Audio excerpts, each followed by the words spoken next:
கவிதை போல வாழ்ந்து வந்தேனே, அவையாவும் முந்தன் கண்ணில் அர்த்தம் கண்டேனே.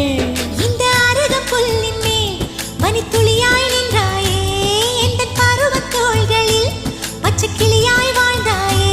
என்னை துளசி செடியாய் சுற்றி வந்தாயோ, கண்ணால் பார்த்து பார்த்து வெற்றி கண்டாயோ.